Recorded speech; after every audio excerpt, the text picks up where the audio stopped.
Pues buenas tardes y vamos a continuar la segunda parte de la jornada.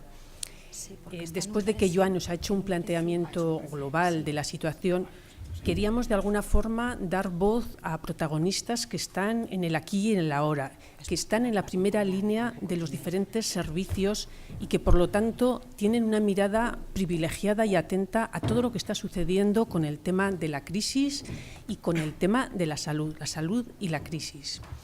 Realmente tenemos tres compañeros, tres amigos que han contribuido a la jornada, que han venido, que han respondido a nuestra petición de que viniesen y que desde nuestra idea van a aportar tres miradas muy diferentes. ¿Por qué? Pues porque vamos a tener la investigación, vamos a tener la acción social y vamos a tener la atención médica sanitaria. Tengo el gusto de presentaros, van en el orden que van a intervenir. Primero, Rubén Las Heras. Rubén es investigador, es profesor de aquí de la UMNA y es investigador de la Cátedra UNESCO y tiene un montón de líneas de investigación con el tema desigualdades, con el tema pobreza y también con el tema desigualdad y salud. Después va a hablar Marisol de la Nava, que es trabajadora social. Esto lo voy a mirar porque la conozco menos y me sé menos. Es trabajadora social actualmente adscrita al programa de incorporación del Ayuntamiento de Pamplona y tiene una larga trayectoria como trabajadora social de base en los programas de acogida de diferentes unidades de barrio del Ayuntamiento de Pamplona. Y además aporta también otra mirada un poco más lateral, en el sentido de que participa en las plataformas de defensa de la renta básica en Navarra y en la plataforma Chantrea frente a la crisis. Y por último va a intervenir Juan Simó. Juan Simó es médico de familia, médico de atención primaria del barrio de la Rochapea de Pamplona. Además, los que le seguimos en un blog que tiene sabemos que conoce en profundidad el sistema sanitario y sobre todo conoce muy bien la atención primaria.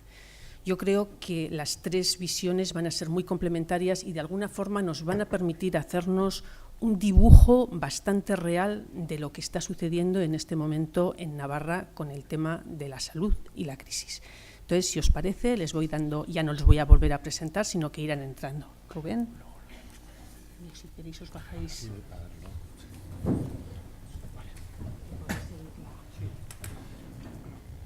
Eguerdión, mila esker Anari. Buenas tardes y gracias a Ana por la presentación. En primer lugar, igual me toca también en parte, bueno, yo creo que en parte y en gran parte personal, sumarme un poco al recuerdo de la persona que ha permitido que un acto como este pues, se pudiera llevar a cabo y a la que tanto, desde el punto de vista pues, de lo colectivo y de lo personal, tanto debemos en esta universidad y fuera de ella, ¿no? A Conchita Corera. Bien, la verdad que cuando escuchaba en parte a Joan, veía que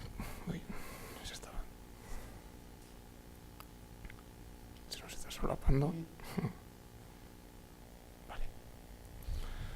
Que en parte la idea central que quería transmitir estaba bastante afincada, ¿no? A través de las palabras de Joan, ¿no? Por una parte, el propósito de la conferencia o de nuestra parte aquí en esta mesa redonda era, por una parte, dar cuenta de cómo está afectando la crisis. En mi caso me centraré sobre todo en la población más excluida, la población más vulnerable y cuál debería ser la respuesta del sistema de salud, ¿no? En esa parte igual yo trataré de no entrar demasiado y también con las limitaciones de tiempo que disponemos, ¿no? Para ello voy a ser muy breve. Bueno, el material que va a ser utilizado es, bueno, vamos a tener la oportunidad de pues un poco rubricar esa idea de los determinantes sociales que condicionan las situaciones de salud de la población, en este caso más excluida, que algunos de ellos pueden ser extensibles al conjunto de la población en general. Y lo vamos a hacer a partir de un material que ha sido producto, bueno, son un material cualitativo, de investigación cualitativa, que son 50 relatos de vida realizados por un grupo por el alumnado del grado en trabajo social, de la asignatura de desigualdad, pobreza y exclusión social, y bueno, y en parte también pues por alguna compañera del máster en intervención social del Departamento de Trabajo Social, ¿no? Bien, son 50 relatos de vida realizados a personas en situación de exclusión, y lo que vamos a tratar de señalar pues, es precisamente, bueno, lo que se ha podido constatar a través de esos relatos. Es evidente que se ha producido pues, un impacto, ¿no? Desde el punto de vista de la salud, bueno, en este caso lo podríamos extender al conjunto de la ciudadanía, pero es cierto que en el caso de la población más excluida, como siempre lo hemos identificado también por conjugar una serie de múltiples factores, etcétera, pues ha sido una de las poblaciones que más ha sufrido desde el punto de vista de lo sanitario, ¿no? Y la idea central que bastaba con rubricar era precisamente esa, ¿no? Que cuando hablamos de impacto desde el punto de vista de la salud estamos hablando de una serie de determinantes sociales que condicionan ese impacto. Utilizo aquí un poco la metáfora del efecto dominó, si bien es cierto que el efecto dominó a veces es muy lineal, ¿no? Cuando señalaba Joan el tema de los determinantes estructurales, etcétera, o sea, en el fondo algunos de ellos actúan de forma transversal y el efecto no es tan lineal como el del efecto dominó, pero sí que desde el punto de vista de lo visual nos señala muy claramente que el impacto que ha sucedido en la actualidad tiene mucho que ver con otra serie de determinantes sociales y otra serie de impactos en ámbitos que a su vez de forma concatenada pues van a producir esa situación de impacto, ¿no? En el espacio de la salud. Y en segundo lugar, un poco es la única imagen que voy a utilizar, ¿no? Para esta exposición, pero yo creo que sí que es evidente, ¿no? El impacto, los determinantes sociales y sobre todo el agravamiento que ha supuesto la crisis, ¿no? En algunos casos ha sido el desencadenante, etcétera. Bien, lo que voy a hacer precisamente es exponer cuáles son esos determinantes sociales, es decir, no me voy a centrar tanto en el espacio de cuáles son los impactos en el ámbito de la salud, porque yo creo que aquí hay profesionales que lo pueden atender muchísimo mejor que nosotros, pero sí que es cierto que voy a reflexionar desde una perspectiva empírica, o vamos a aportar una serie de casos en los cuales se constata cómo esos determinantes sociales tienen impacto en el espacio de la salud, ¿no? Y voy a enumerar algunos de ellos, ¿no? La verdad que he seleccionado 4 áreas, es cierto que son muchísimas más, pero voy a hablar de empleo, de economía, del espacio relacional y del residencial, ¿no? Y suministrando algunos de los ejemplos.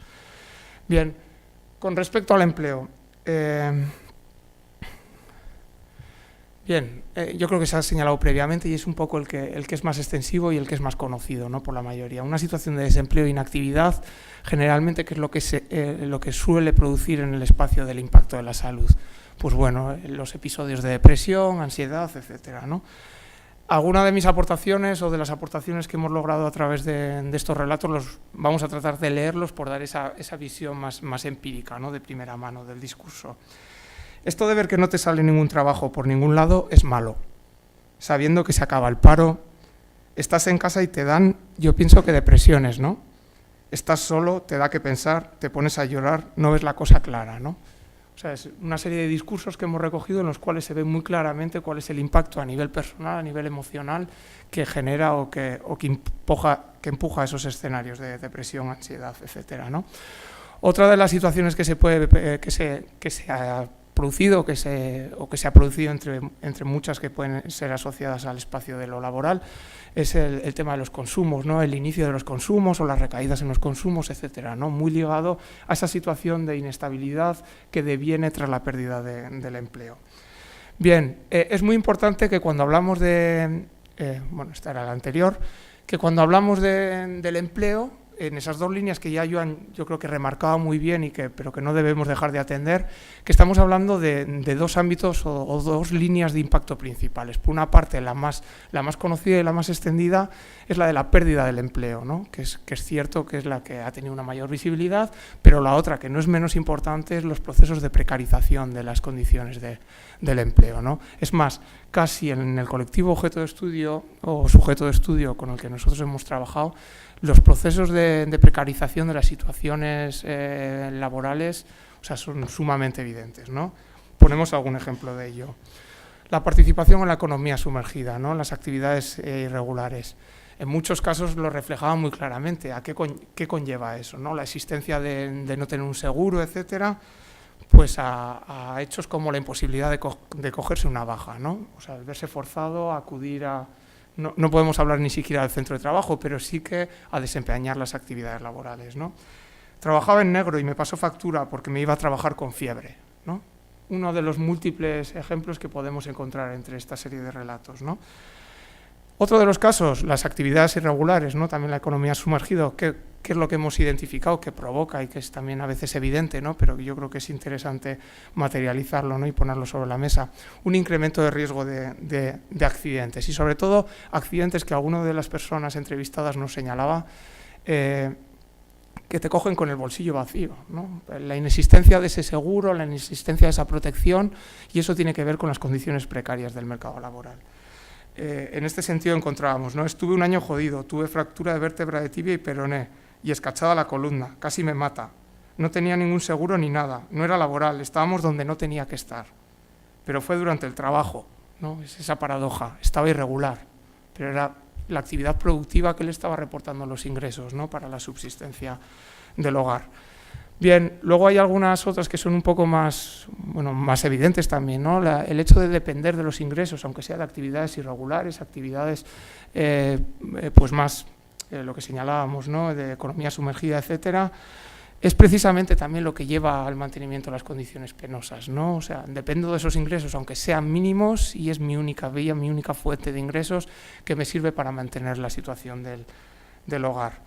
Luego algunas más físicas, ¿no? Que son evidentes, el mantenimiento de sobreesfuerzos continuos a lo largo del tiempo, en puestos de trabajo, en actividades que no son adecuadas, etcétera, pues tiene un coste en el espacio físico de salud, sobre todo en el desgaste físico, ¿no?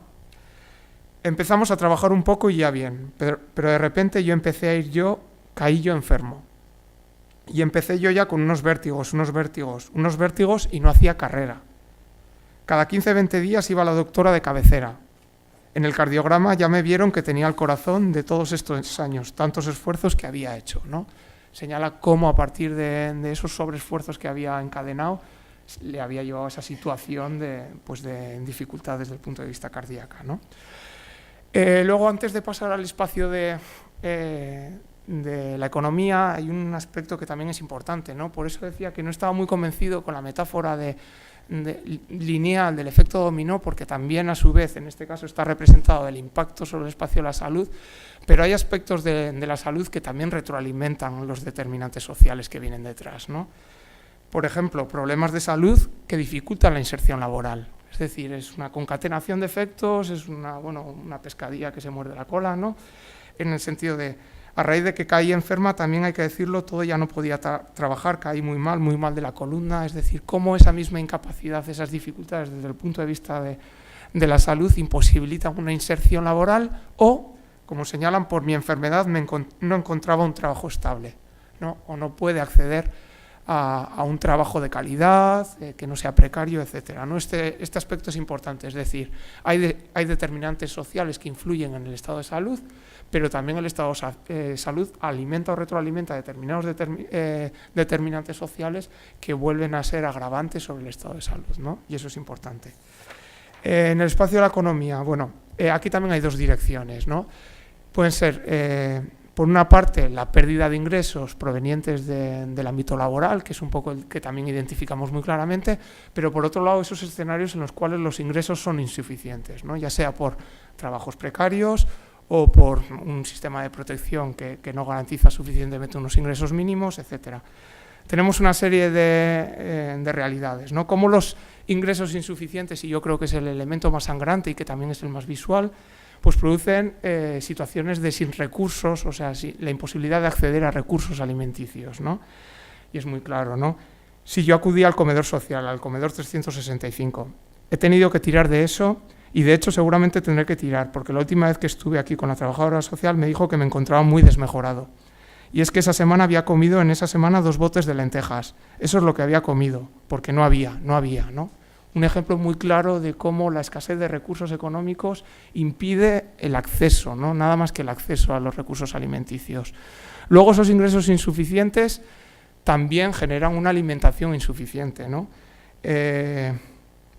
Y que es especialmente grave en el caso de yo creo que de la población infantil, ¿no? Que esto es también interesante remarcarlo porque sin entrar en aspectos de la economía, vale, sin entrar en aspectos muy económicos, pero una de las características que yo creo que condiciona esta crisis es un poco la hipoteca que tenemos respecto al futuro. Pues lo mismo ocurre desde el punto de vista sanitario, ¿no? Esa afección en el espacio de lo infantil, de esa población más vulnerable, va a tener consecuencias a un futuro, ¿no? Vale, bueno, y aquí pues se señalan, no voy a leer todos porque andamos muy justos de tiempo, pero bueno, la incapacidad de dar almuerzo a los chavales, ¿no?, para ir al colegio, ingresos insuficientes que impiden una alimentación variada, ¿no?, la falta de producto fresco, carne, pescado, etcétera, ¿no?, todo el mes comiendo pasta y un niño tiene que comer verduras, ¿no?, recogíamos algunos de esos ejemplos. Ingresos insuficientes que producen una alimentación inadecuada también, pues por ejemplo, alguna que nos comentaba, ¿no?, cuando no tengo para comer le voy a comprar una chuche, ¿no?, para saciar un poco esa, y que en el fondo es una alimentación que no es adecuada para el desarrollo, pero que sin embargo son prácticas o estrategias que se desarrollan, ¿no? En algunos casos, ingresos insuficientes que llevan un ahorro en salud, ¿no?, un ahorro o precarización de la salud. Y hay un caso que yo creo que es muy físico, o sea, muy visual, ¿no? Tenía muchas veces que 1 litro de leche partirlo en 2 de leche con agua, o sea, añadir 1 litro de agua a 1 litro de leche.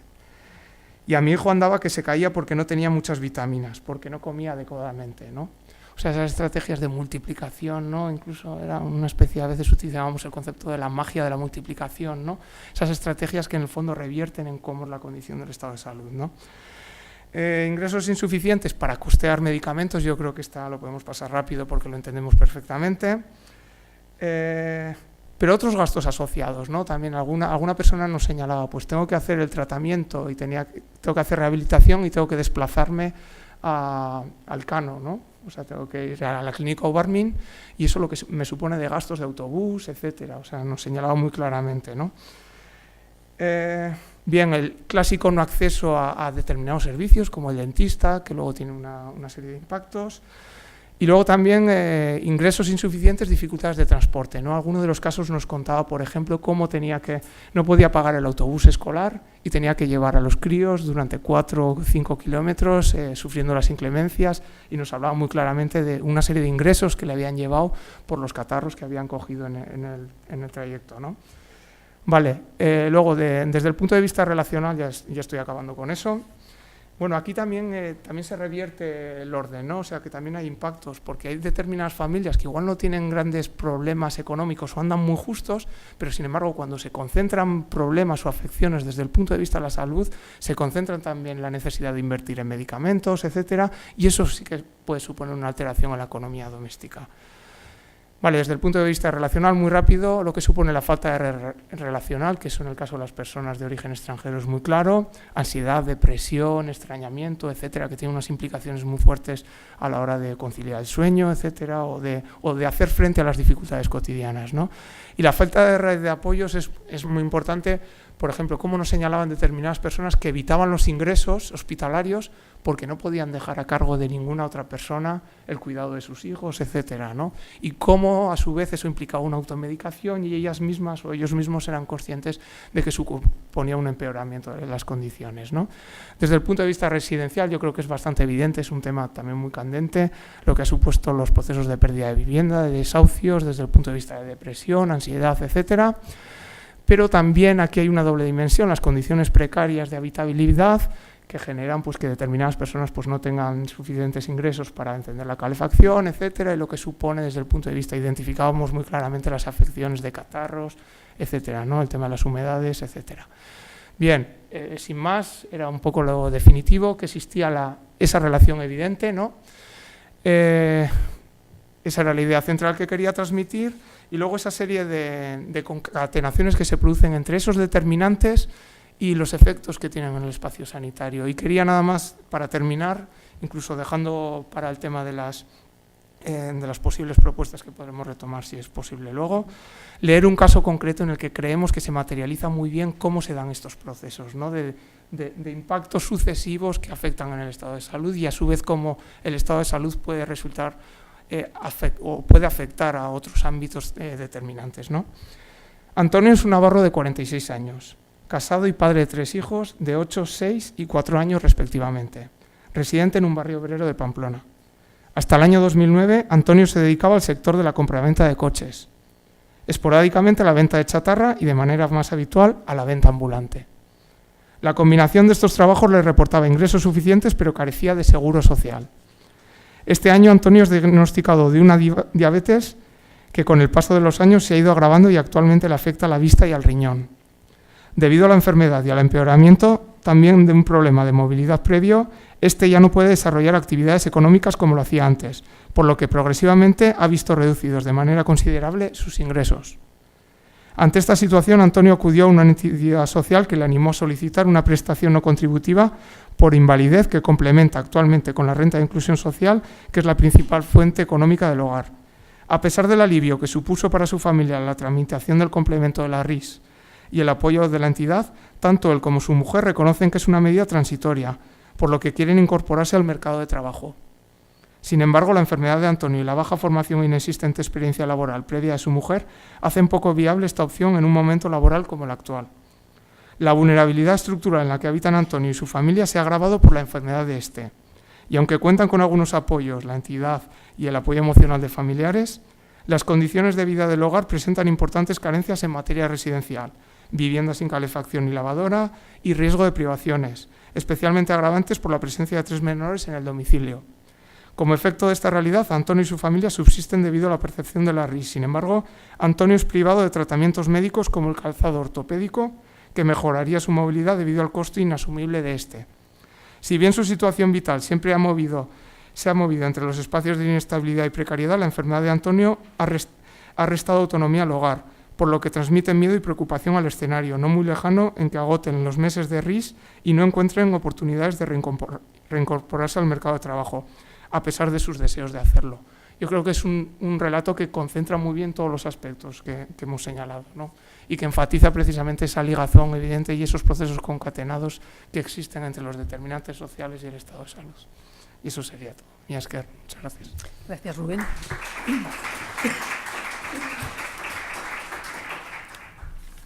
Marisol, cuando quieres. Sí, bueno, yo en primer lugar agradeceros que me hayáis invitado. Le comentaba a Begoña que siempre es una oportunidad de venir porque es una forma de aprender también, ¿no? De seguir aprendiendo. Y bueno, pues en ese sentido, yo un poco la exposición la he basado desde el punto de vista de los derechos y desde el punto de vista también de cómo responde la sociedad civil ante la falta de derechos o ante la disminución de derechos.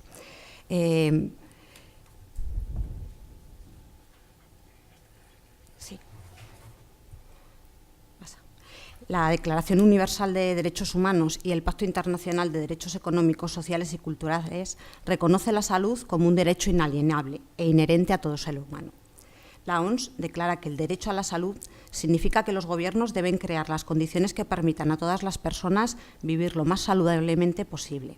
Estas condiciones incluyen la disponibilidad garantizada de servicios de salud, condiciones de trabajo saludables y seguras, vivienda adecuada y alimentos nutritivos, y que la cobertura sanitaria universal es un componente fundamental del desarrollo sostenible y la reducción de la pobreza, y un elemento clave de todo esfuerzo por reducir las desigualdades sociales.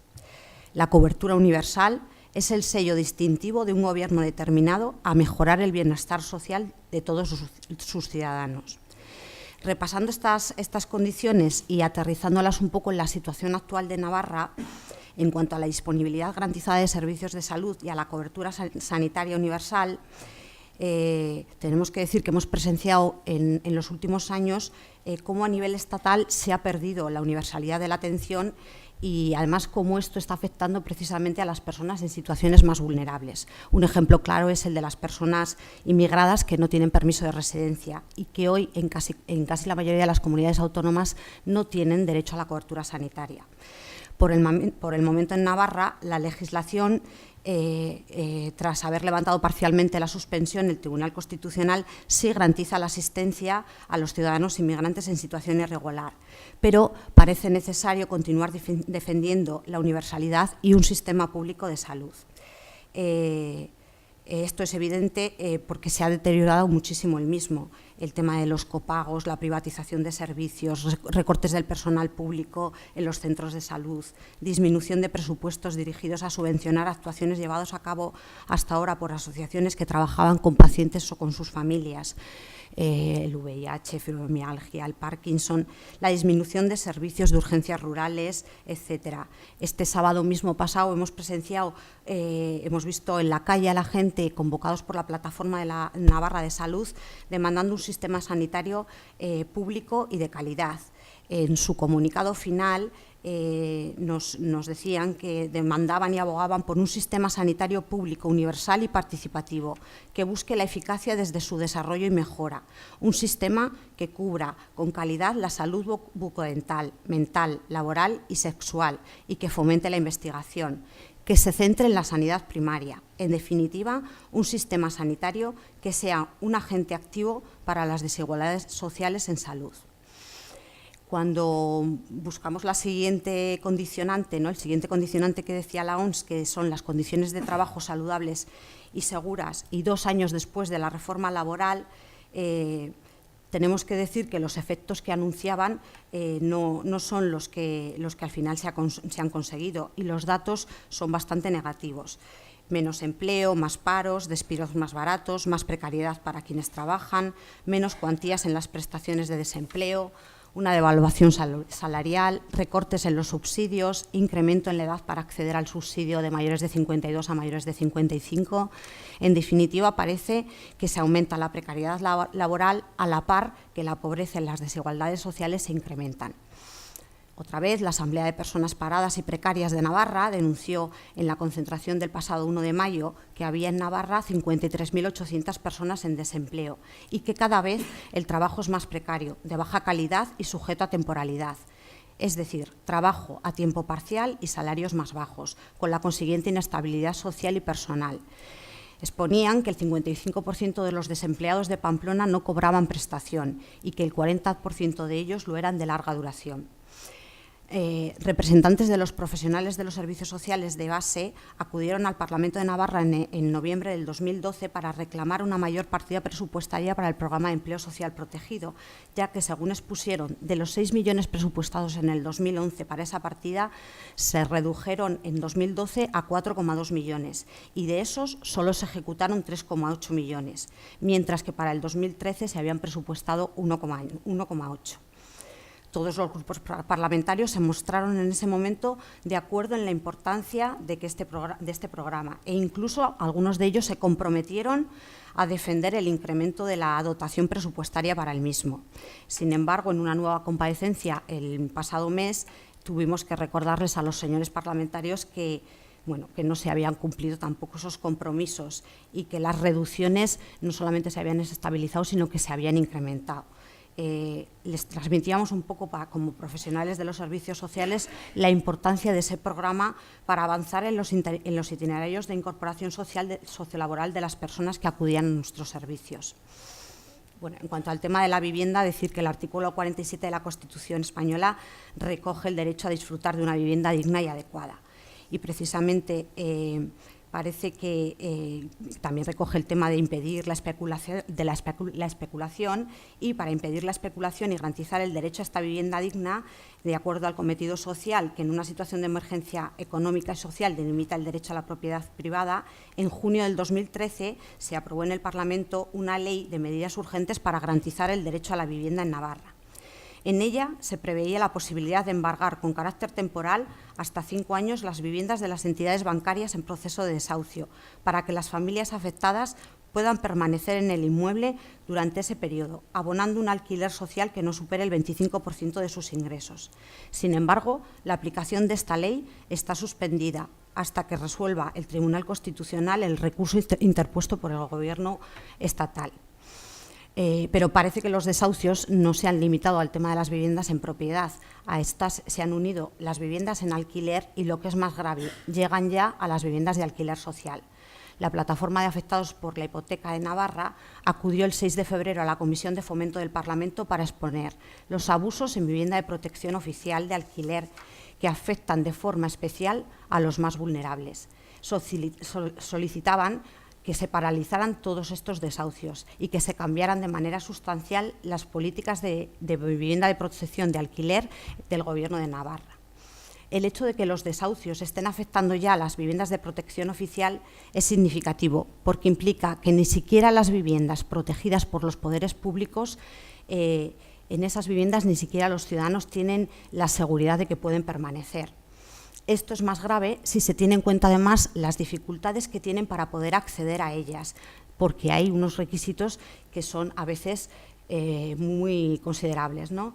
Tienen que abonar, tienen que tener unos ingresos mínimos, abonar una fianza cuya cuantía supone una mensualidad sin subvención, abonar un aval bancario de 3 mensualidades, porque ya ningún banco suele hacer estos avales, abonar los costes de alta de suministros, amueblar las viviendas y luego, además, cada año tienen que cumplir una serie de requisitos para renovar su subvención. Y uno de ellos es, por ejemplo, obtener unos mínimos ingresos de 3.000 euros, estar al pago del alquiler, al pago de los suministros de la comunidad.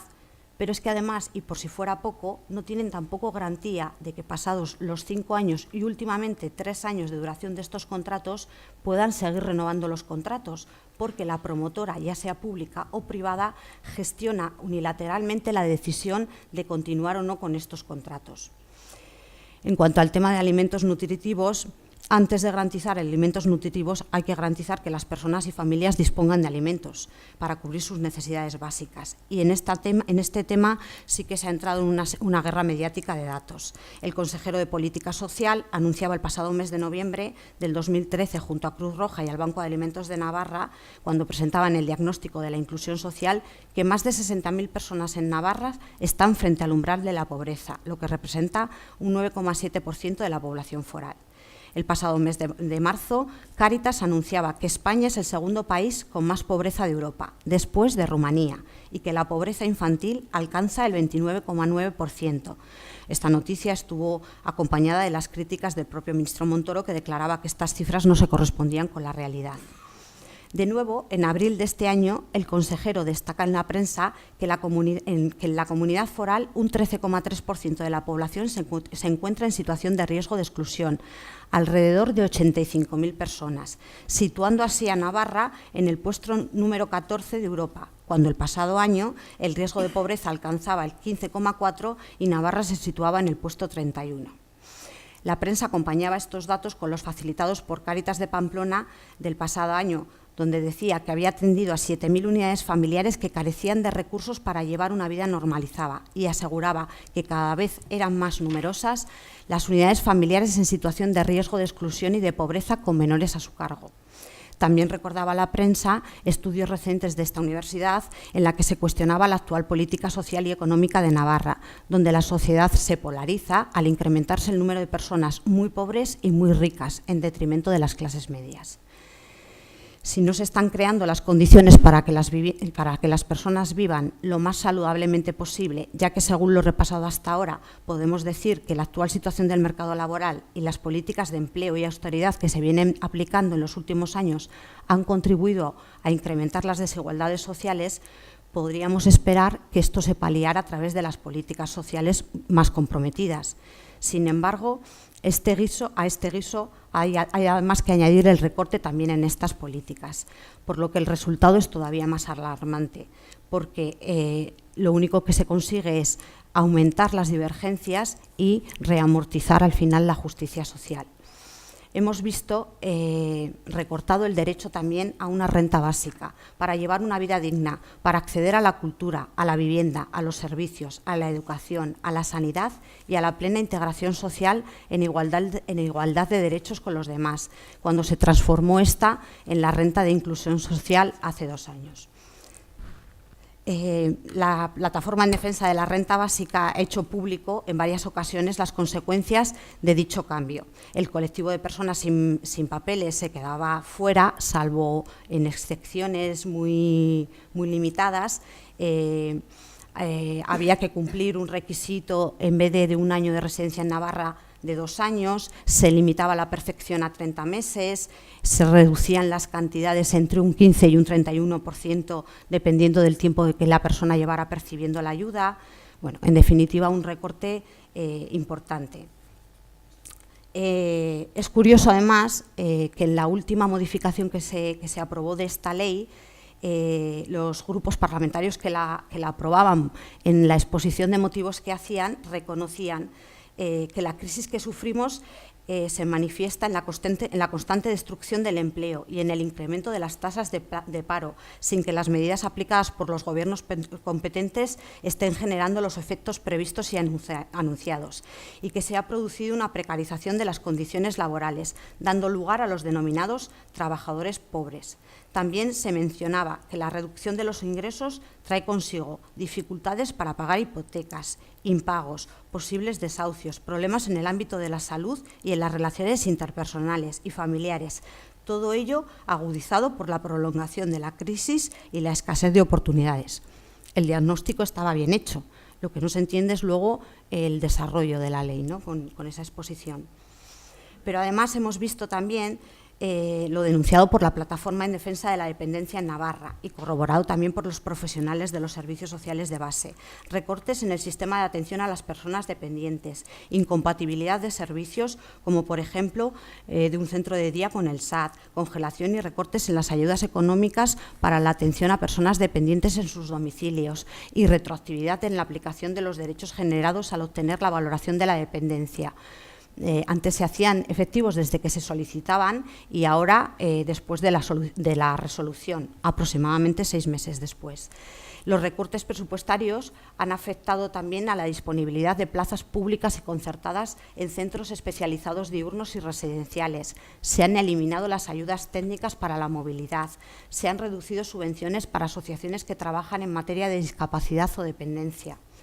En definitiva, podemos decir que los sectores más vulnerables y en quienes las desigualdades sociales se han cebado más son también los más susceptibles para haber mermado su estado de salud. Esto es una realidad tangible que ha sido estudiada por muchos expertos. Hoy hemos tenido aquí a Joan, que nos lo ha explicado, y que los profesionales de los servicios sociales constatamos diariamente. A menudo, cuando una persona se acerca a nuestros servicios y nos presenta su situación de precariedad, una situación de precariedad que le impide ya no vivir de manera digna, sino garantizar las necesidades elementales para su subsistencia y la de sus hijos e hijas, presenciamos el estado de ansiedad en el que se encuentra, su frustración e incluso su desesperación, y a veces un deterioro físico que va incrementándose de manera proporcional al empeoramiento de su situación o a la persistencia de la misma en el tiempo. Parece obvio entonces que el riesgo de sufrir enfermedades físicas y mentales se incrementa en el caso de las personas con niveles socioeconómicos más bajos.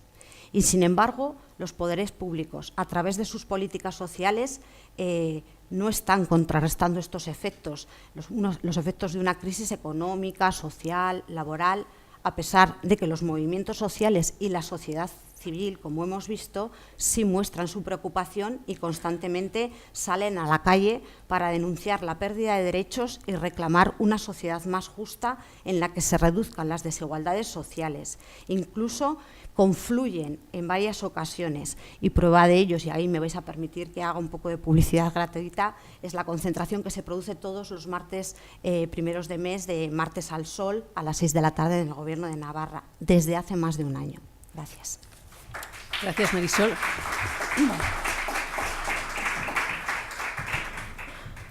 Pásale el micrófono que dice que va. Perdóname.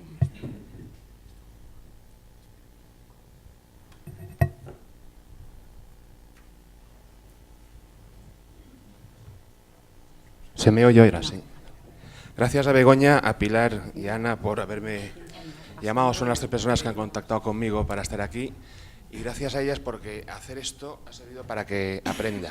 Llevo esto hace 15 días, yo esto no lo sabía, lo intuía, pero ya lo sé, ¿no? No. Sí. Bueno, me dijeron que respondiera a estas 2 preguntas. ¿Cómo está afectando la crisis en tu ámbito? ¿Cómo lo ves, ¿no? ¿Cómo lo hueles? ¿Cómo ves la respuesta del sistema sanitario, ¿no?, de la sociedad civil? Y yo, más que contar lo que pienso y lo que huelo, lo que veo, porque yo creo que es el pico del iceberg lo que vemos, voy al cuadro de mandos. El cuadro de mandos, tenemos un cuadro de mandos que nos dice, para responder a esta pregunta, Vamos a ver los relojitos del avión, ¿no? Habrán relojes que mirar. Los accidentes de trabajo con baja bajan en términos absolutos. Bien, hay más paro, evidentemente bajan, pero bajan mucho, ¿eh? Bajan de 100.000 a 40.000, que eso es más de lo que ha bajado el paro. Bajan los accidentes de trabajo mortales, y es una tendencia que viene desde el 2001. Hechos ocurridos en jornada de trabajo, aquí no están los in itinere, que no los he encontrado. Los accidentes de tráfico con víctimas son heridos y muertos, que es la línea roja de arriba, los accidentes con víctimas la de abajo, corren paralelos, y los muertos de accidente también se reducen desde el año 97-98. Aquí pusieron en marcha carnet por puntos, el año siguiente sigue la tendencia del año anterior, luego no parece que el carnet por puntos cambie la tendencia. Aquí nos prohíben ir a más de 110 y en medio se produce la crisis y el descenso, y se inicia la crisis, ¿no? Parece que la crisis hace más que el carnet por puntos y que el 110. Lo último en suicidios, lo último lo pongo así porque claro, lo último es de hace pues 2 años, ¿no? La prima de riesgo nos la cantan todos los días, pero los suicidios, ¿para qué? Aumentan un 11,3, fallecen X personas, la tasa se sitúa en 7,6, la más alta desde 2005. Hay un trabajo que en el Lancet, si añadimos los últimos datos del INE, pues vemos que la tasa de suicidios está estable. Es la más alta desde el 2005, pero no hay gran cambio. Se puede decir que no ha cambiado. Estable. Esto lo acaba de colgar el Ministerio en su página web. La crisis, ¿dónde ponemos que empieza? ¿En el 2008? Desde el 2008 sigue su tendencia creciente la disminución de mortalidad por cardiopatía isquémica. Sigue España es el de abajo, el último, comparado con los países de los 13 de la Unión Europea y los 15. Sigue la tendencia creciente en los últimos años de descenso de enfermedad cardiovascular, cerebrovascular, como si no pasara nada. La del cáncer de mama también. La de los accidentes, ahí está la melladura que empieza. Esto es brutal, en 10 años hemos pasado de ser campeones de accidentes a los que menos. Entre ello, gracias a la crisis, no gracias al carnet por puntos. Vamos a consultar otros datos del cuadro de mandos. La tuberculosis baja tanto la respiratoria como no la respiratoria en Navarra, también en España. Esto es Navarra, con los datos del Instituto de Salud Pública. La hepatitis A parece que quería subir, viene la crisis y baja. La hepatitis B también. Las otras hepatitis siguen su tendencia decreciente. Hay pocos casos de fiebre tifoidea que alteran mucho y producen ahí 2 picos, porque hay 0 en el resto de los años. La sífilis sube la gonorrea también, y al meningococo le ha venido muy mal lo de la crisis porque baja. El SIDA también baja. Al neumococo también le viene mal la crisis y baja, pero sube la tosferina. En España, con un año de retraso, porque tienen que mandar todas las comunidades los datos a Madrid, hasta el 2012. Y tiro para atrás, me voy hasta el 2003. También miro los datos de SIDA. Pasa lo mismo con la hepatitis A, que quería subir pero baja con la crisis, la B baja las otras hepatitis, la fiebre tifoidea no sube, está estable. Aumenta la sífilis, que sube desde el año, pues, por lo menos desde el año 89, 2000, sigue subiendo su tendencia es la misma, la de crecer antes y después de la crisis. Sube la gonorrea y el meningococo le viene mal la crisis y baja. El SIDA estable con tendencia a bajar. La tosferina en España sube justo con la crisis y la tuberculosis basta que llegue la crisis para que baje. O sea, o el cuadro de mandos es fatal o tenemos un sistema sanitario cojonudo.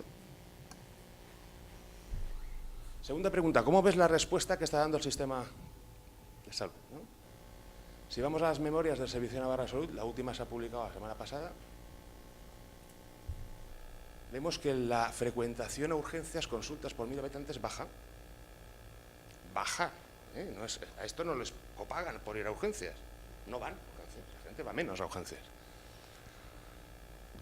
Consultas a urgencias de los hospitales. Ingresos hospitalarios bajan con la crisis. Algunos dirán, esto es por los recortes. Habría que verlo.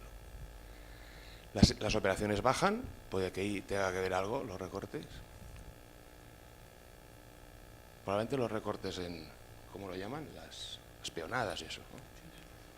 Las consultas, hasta las consultas especializadas que hacen lo que sea para que la gente vaya, bajan. Bajan las totales, las sucesivas, las primeras. Hasta nosotros, los médicos de primaria, nos baja un poquito el número de visitas por habitante y año, la enfermería no. Y esto es lo único que he encontrado en estas memorias que sube. Bueno, no, ojo, sube porque son visitas. Esto no han dado tasas. Estos son, lo de arriba es la población de Navarra, lo de abajo consultas totales, primeras y sucesivas a salud mental. Entonces yo construyo la tasa. Y sabes, dices ya, le llamo yo, ¿no? Aumenta un 45%, que es una burrada, ¿eh? O sea, si a mí me subiera en 3 años la frecuentación en mi consulta un 45%, a mí me ingresa. O sea, un 45% es mogollón. Durante muchos años está estable, ¿eh? Y si la crisis empezó en el 2008, ¿por qué no aumenta en el 2008? Bueno, yo estoy convencido de que aquí la crisis llegó 2 años después, ¿eh? Cuando aquí había un paro del 10%, en mi comunidad había un paro del 20%. Pero el subidón este es de un 45% en 3 años. Pues ya está claro. La crisis aumenta el malestar psicológico y como consecuencia aumenta el número de consultas de salud mental. Tened en cuenta que son consultas primeras y sucesivas. ¿Puede que haya otra explicación a esto? Pues hay que buscarla, porque es que es muy fuerte esto. Este es el número de psiquiatras contratados por Osasunbidea desde el 2003 al 13. Se ha duplicado el número de psiquiatras. ¿Y es todo crisis lo que hay ahí? ¿O el incremento brusco, porque ha sido brusco, de la oferta podría haber inducido un poco la demanda? Un poco. No digo que todo, ¿eh? Pero un poco, ¿no? Porque de pasar de 100, esto es un índice, ¿no? Si habían 100, ahora hay 220. Menos mal que por lo menos el decreto de Mato, el infame decreto, no ha hecho efecto aquí, ¿no? Lo que sí hace efecto es lo que pasa con todas las demás comunidades ricas, que están abducidas por la atención especializada, ¿eh? Estos son datos desde el 2000 hasta el 2011, y no pongo más porque no hay más, lo último es de 2011. Las comunidades autónomas más ricas gastan más per cápita en atención especializada, pero no en atención primaria. Aquí le pasa a Navarra, le pasa a las más ricas. 10 minutos, acelerando. Crece mucho el gasto en atención especializada en todas las comunidades, crece el de atención primaria menos, llega la crisis, el de especializada se mantiene, el de primaria baja. La diferencia en Navarra es mayor, ¿eh? Esto es muy fuerte, la diferencia que hay entre uno y otro en el crecimiento. Diréis, bueno, esto será todo gasto de personal, digo gasto de tecnológico, ¿no? Pero no. El crecimiento también es distinto en el gasto de personal. El gasto de personal de atención especializada y el gasto de personal en Navarra, ¿eh? Hay más diferencia. Esto es en todas las comunidades juntas, allí Navarra solo. No solamente en especializada, esto es lo que os decía, número de médicos, crece el número de médicos, no crecen los de atención primaria, desde el 2003 hasta el 2008, los de especializada aumentan hasta un 60% y se duplican el número de psiquiatras. Aquí están casi todos los médicos del Servicio Navarro de Salud. Me faltan 21 que no sé dónde están. Se los he contado, ¿eh? El 60% de los 881 de atención primaria trabajan en el centro de salud y el 40% restante en el servicio de urgencias extrahospitalario. No solamente gasta per cápita más en atención especializada en personal, que es el azul, gastan un 6% más que el promedio nacional en atención primaria, en personal de atención primaria, que es el rojo. En su conjunto, Osasunbidea gasta un 16% más per cápita en personal, que es el verde, en el conjunto de Osasunbidea, el 20% más en personal de especializada y el 50% más en personal de administración. O sea, gestionar el sistema a los navarros les cuesta un 50% más que al resto de España, ¿eh? Debe ser que es necesario. Y esta es la enfermedad que está aumentando. La pobreza. España sufre un mayor aumento de la brecha social. No sé si el cuadro de mandos esto lo va a detectar alguna vez. Los beneficiarios por Cáritas se multiplican por 3 en 4 años. La renta media de la población, el informe FOESA, habla de que está al nivel del año 2000. Eso es una devaluación interna de cojones, ¿eh? En 2007 los hogares sin ningún ingreso eran 300.000 y ahora 700.000. Por un lado, los que han perdido el empleo, por otro lado, desahucios, los que han perdido su casa. Si hacemos una ahí dentro hay niños también. Estos están comiendo y son alegres, pero algunos no. Nadie está, no sé si estudiando el déficit nutricional de los niños que están en ese... ni las consecuencias de los desahucios en la salud mental de la gente. España es el segundo país con más pobreza infantil de Europa y a pesar de todo nos dicen que estamos en el segundo lugar de la Unión Europea en esperanza de vida. ¿No qué? Ahora sí. Estamos en el segundo lugar después de Italia en esperanza de vida en el 2011. Ojo que esto es Unión Europea, por lo tanto no sale Noruega, ni Islandia, ni Suiza, que no son Unión Europea. Si saliera, pues Suiza nos ganaría, seríamos el tercero, ¿no? Pues bueno, esto debe ser por la dieta mediterránea. Un bodegón guapo, ¿no?, de dieta mediterránea. Juan, si vete acabando. Dieta mediterránea, Grecia y Portugal, pues ¿por qué no están arriba? Más dieta mediterránea que tienen estos, entraron en la Unión Europea igual que nosotros al mismo momento, ¿no? Pues habrán bajado porque los han intervenido, ¿no? En el 2002, cuando todos atábamos los perros con longanizas, también estaban ahí Grecia y Portugal. Bueno, pues tendrá que ver la dieta mediterránea, pero yo creo que tiene que ver la familia mediterránea, ¿eh?, que es un fondo de reserva de protección social que opera de forma subsidiaria cuando el principal, o sea, el Estado, se agota o falla ante situaciones de catástrofe, ¿no? O sea, está empapando la familia de los países del Mediterráneo, lo que quizá no esté haciendo o no pueda hacer el estado de bienestar. Si tuviéramos una familia como la que tienen los del norte de Europa, no sé si esto se podría aguantar. Y a lo mejor hay relación entre este tipo de familia y el estado de bienestar que tenemos secularmente, ¿no? Allí más individualismo, mejor estado de bienestar. Aquí una familia que arropa y que protege, porque dice que la Constitución dice que hay que proteger a la familia, y la familia de protegida pasa a protectora, ¿no? El número de mayores que viven solos desciende en Madrid y en todos los sitios porque acogen a hijos. 1 de cada 3 pensionistas ayuda a hijos. ¿Qué pasa aquí? ¿Por qué? ¿El cuadro de mandos es malo? ¿No detecta lo que está pasando o lo peor está por pasar? Lo que sí se puede decir que el cuadro de mandos detecta con retraso. 2-3 años para saber que la gente se suicida y cuánto es impresentable cuando nos cantan la prima de riesgo todos los días. O a lo mejor tiene razón que decía que la mejora de la salud durante las crisis económicas es un fenómeno contraintuitivo. Es decir, joder, que va a mejorar la salud, la crisis.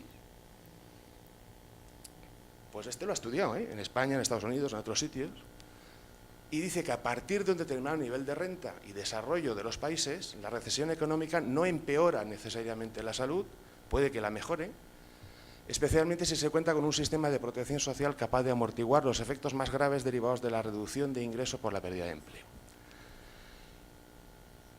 A partir de un determinado nivel de renta y de desarrollo, ¿no? Yo creo que lo tenemos y está funcionando.